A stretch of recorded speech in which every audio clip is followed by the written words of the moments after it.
That's all right. All right, go ahead, start. Good evening, everyone. So, my name is Jasher François. This is my wife, Alleyne François. I'm doing this live today to raise awareness about how my son was taken from me today. Right? His name is Jasher. Right? He was 6 years of age. Right? I'm not going on. So, yeah, you go down too. Now I'll come here. Guys, everybody that is seeing this, this is a grieving mother and a grieving father of a 6-year-old boy that was taken from us. A healthy 6-year-old boy. Never sick. No illnesses. Today he was taken from us after he was admitted to the hospital for a simple cough. Today, anybody that has empathy, that can understand the loss and the hurt that parents feel when they lose a child in a senseless way where your child is ripped away from you, I would like you to share this live. Please, we are begging you because we need your help. Hashtag justice for Jasher. I'm calling on the relevant authorities. I'm calling on the Honorable Kamala Prasad, the Ministry of Health, to launch an investigation into the death of 6-year-old Jasher François that took place today at San Fernando Teaching Hospital. My son yesterday, after I came from work, he had a cough on Sunday that persisted. He did not have any other flu-like symptoms, no vomiting, no coughing, anything. So my husband and I decided that we will take him to the hospital for the dry cough. Yesterday, we went to the accident and emergency at San Fernando with a referral letter from our Roy Joseph Health Center. On admitting my son, he had an oxygen level of 90-something. And they decided to give him oxygen to see if they could bring it to 100. But on going there, they said that they didn't hear any reason. He is not asthmatic. There was no cause for alarm. Okay, so they said they wanted to keep him overnight. My son was warded after 12 this morning. The doctor sat with both my son and I. He was able to answer all the questions, his date of birth. When they asked how he feeling, he was like, good. His only thing was, I'm sleepy, I want to sleep. And the doctor and I kept saying, 5 more minutes, you will go to sleep. I spent the night with my beautiful son. He was fine. I fed him. He slept because he was tired. Throughout the night, the doctors came because the only thing that they said they're going to give him, put him on the nebulizer to bring up his oxygen to 100%. Because when he was warded that evening, it was on 90-something%. Then it went down to 88%, and they just wanted to bring it up to 100. There was no alarm that said your child is in critical condition and he may die. There was nothing like that. After 6 this morning, the head doctor of the pediatric department came to do her rounds with my son with 3 other interns. Today she told me that it was 2 interns and one was her fellow something, I can't remember the words. When I spoke with the doctor, there was no cause of alarm that my son wouldn't be leaving and coming home with me today.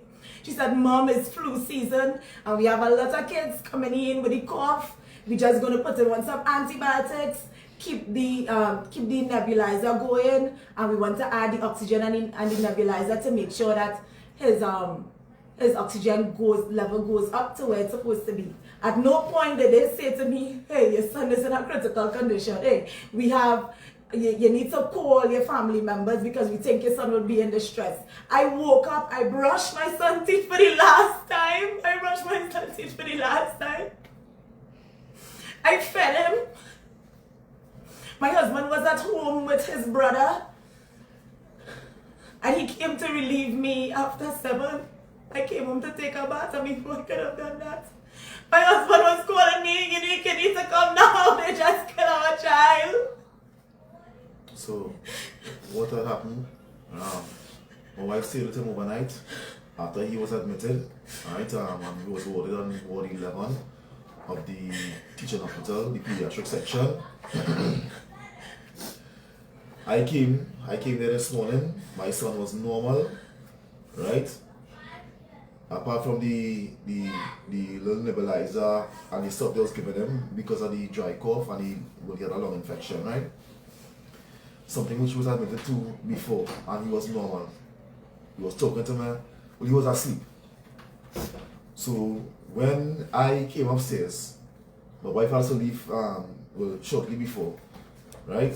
When I came upstairs, the doctor explained to me, okay, we're going to give him some antibiotics, some medication, and more nebulizer. But he should be fine. It's flu, same thing, it's flu season and that kind of stuff. I say, okay, no problem.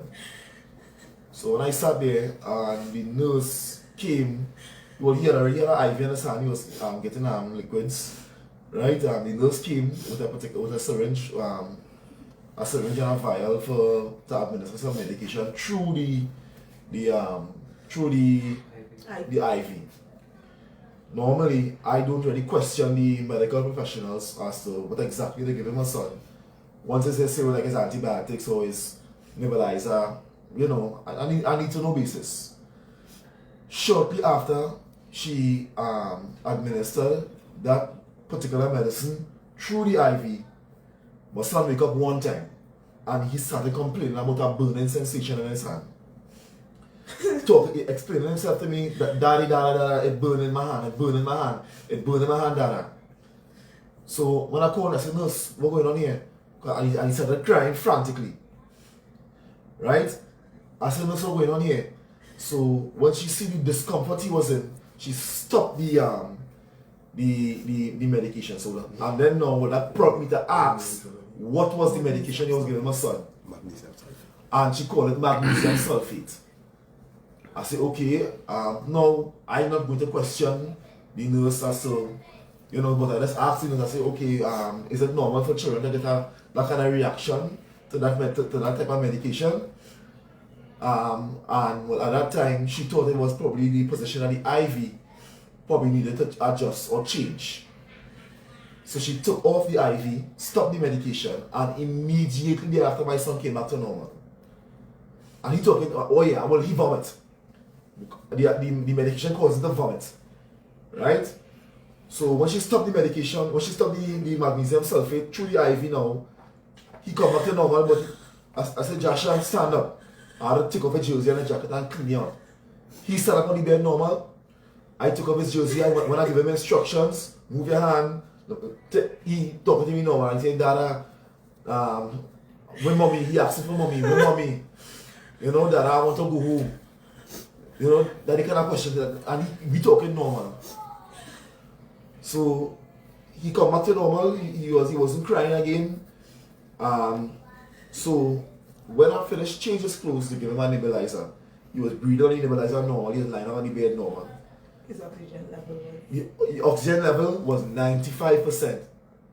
No cause for alarm. He had the pulse was normal. Well, according to the machines I had him connected to, you know, it was a normal day. He wasn't that critical patient to say, well, you know, doctors are in and around him 24/7, you know, and the doctors didn't relay any such information to us to say, well, you know, your child in critical condition, you know, he might make it. He showed no anxiety. No anxiety, but it was just a normal day at the office. The nurse came up now, and the nurse claimed that she was advised that children normally react irritably to the magnesium sulfate, and it's okay, you can leave it and let it go. It's only for 20 minutes anyways. I say okay, trusting the nurses. So immediately after she started by that magnesium sulfate injection through the IV, my son started showing discomfort again. He started showing discomfort again, but I talking, I said, Jasher, relax. That I hurting my hand.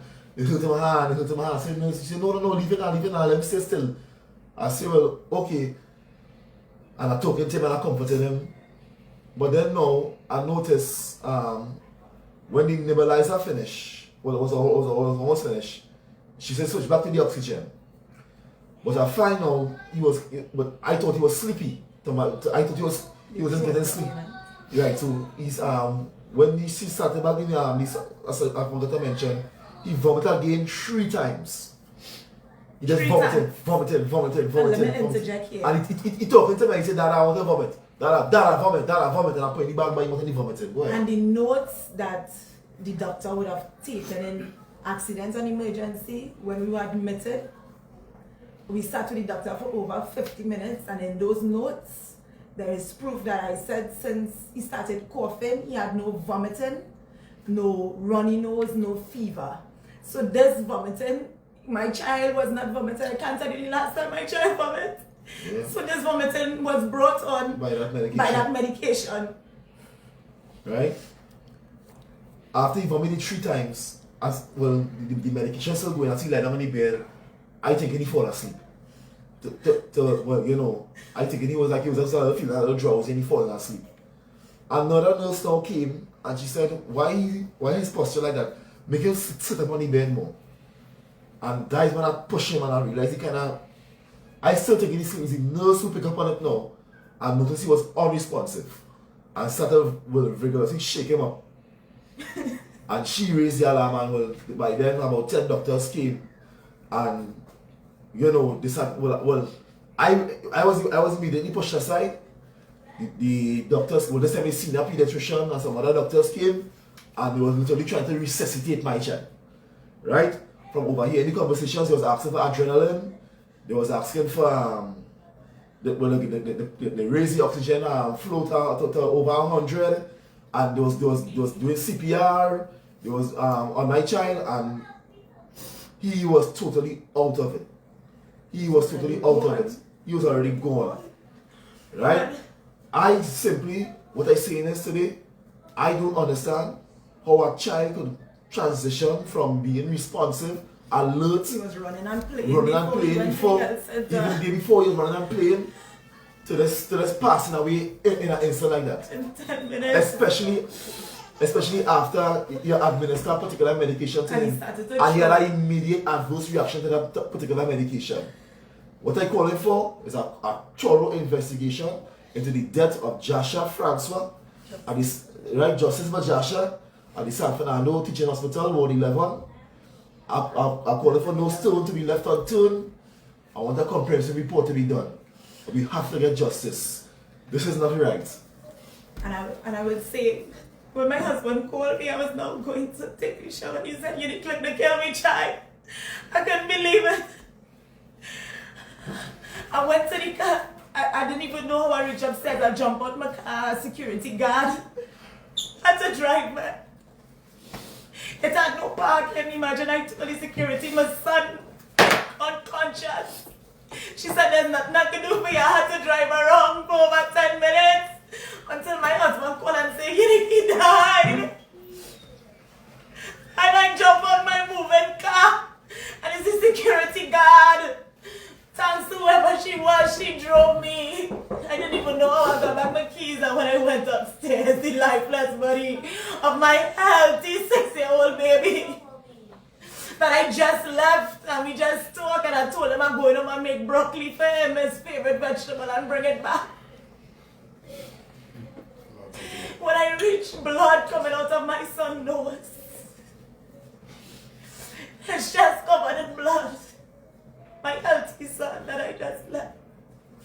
Over 30-something doctors and everybody stand up, and I want to tell you something that the conversation that taking place over the lifeless body of my son. One of the doctors was at his head performing whatever procedure, and his response was, yesterday was a bad day to do legs, because he was continuously performing CPR. I had to beg them not to give up.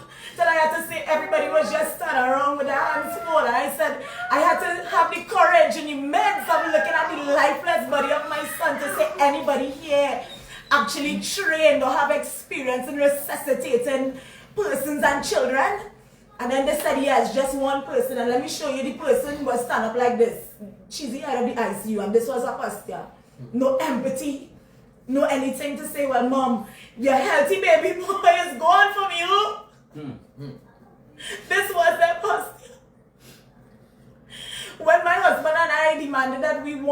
we don't know the things, and that's why we are reaching out to the relevant authorities, those that can help us, because when we asked for independent autopsy to be done, they said that we cannot get the body and they have to do one, and we would have to bring in somebody. The person that we reached out to, the only independent person that was recommended, is also associated with the San Fernando General Hospital. After calling around with persons, they said the only way to get an unbiased one is if we get into the forensic science complex, and I'm begging, please. We just want answers. If my child was ailing, I wouldn't have been here, but my child was healthy. My child is not a sickly child, in so much that when they ask if he has a pediatrician, no, because my children don't get sick. It was just this flu season. He gets the cough because he just came, and I explained this to the doctor. I said he was in 3 months of camp, and she said, yeah, well, interacted. And this is how casual the conversation was. I came home thinking, okay, by this evening, and I even told his brother, your brother coming home this evening, because that's how the doctor was relaying the information to me. And then when we started speaking after my son's demise, then she started saying, well, no, he was in moderate distress. I said, but that was none of the conversations that you relayed to me. He said, well, yes, it's just flu season. All the kids have it. When I said he just came from 3 weeks camp, she said, well, yeah, being around the other kids, that's the story, girl. And we just sat there and talked, and she was like, okay, well, this is the plan, mommy. I'm going to give him the Tammy flu or something like that they're giving all the kids for the flu season. And we're just going to put him on antibiotics and keep him on the oxygen till his levels come back up, and then we'll discharge him. So please, I'm begging each and every one of you, like and share and tag anybody that can assist us in this matter. We are calling on all the relevant authorities, from the head, from the Ministry of Health, from the head of the San Fernando Teaching Hospital. We are asking you, please. We have requested under the Freedom of Information Act a copy of all the notes of the admission of our son, of everything that was given to him and administered to him today that led to his demise. The heartache that we feel. What can I explain? We are not medical experts by any stretch of the imagination, but the way my son was taken from me in front of my eyes, it was not. He was ripped away from us. He was ripped away from us. Yes, that was normal. He was ripped away from us. I left my son. I said I'd coming home to bed and to make some broccoli for him and for my husband to call me. When I told he calling me to say, don't forget this for Jasher, he called me to say, you need to come down to kill me, son. It's worse than a mother don't ever want to hear.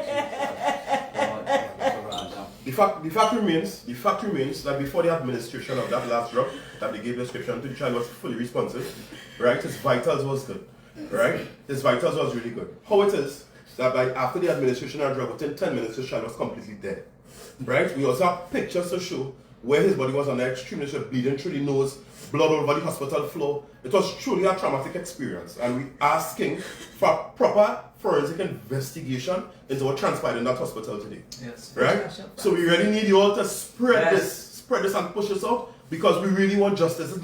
We didn't really lose not a mother and a father lost a son here today. I lost a nephew. I lost a nephew. Oh, lost a nephew here today. I'm just sitting as he's an amazingly sweet child. His big brother lost a little brother. He lost a little brother. Yeah. He was not a sick child. 2 years after. He wasn't asthmatic. He wasn't wheezing. He just had some cold in his chest. Oh, it is he dead now? We just asking for investigation. We asking for help. Please. Share, put it out. We need help. Put it out. Justice for Jasher. All the relevant authorities, please help us. This is Jasher. This is Jasher François, my healthy son. This is him for his graduation. 6 years old. 6 years old. Are we going to get into the habit of, by the means of malpractice, murdering our nation's children? Too much is enough. Enough is enough. Enough is enough. This human sacrifice. And we are not going to leave any stone until we get an answer to exactly what happened here today. So guys, anybody with children, people who understand the situation, you may not be able to even understand it. Having a child ripped away from you like that is something that It's unthinkable. Unthinkable. We win my shot on me worse than any. So in closing, please, any relevant authorities that can reach out to us and help us, please. Please. Please. We're trying to get our son Justice to the for forensic complex for unbiased Independent and autopsy. independent autopsy. Right? We want to stop the cover. What is inside that drug? What drug they put in that little boy bloody? What drug they put in his body to make him bleed through his nostrils? That shut down his respiratory system. Oh And my that's a God. healthy 6-year-old Child. child that was just speaking, that was standing up, that his What's father just changed his clothes. He just ate before I left. I can't tell you the last time my son vomits, he went from being healthy to vomiting to dead within 10 minutes. The health system supposed to be a place where it's secret dress. Where we're supposed to have some sort of comfort that when we go, when we're sick, that we could go and get proper medical assistance, you know, for our loved ones. If this is going to be the norm and we're going to just let it slide, we're heading even deeper, we're falling even deeper as a nation. So that, Yeah, so. Kamala. Kamala, You're calling on Miss Kamala Bissessa. You are the mother to the nation at the moment. One of And which- from a mother's heart to yours, please. Minister of Health also the people suffering on the West. Mr. Every Mr. person Nolan. in the West.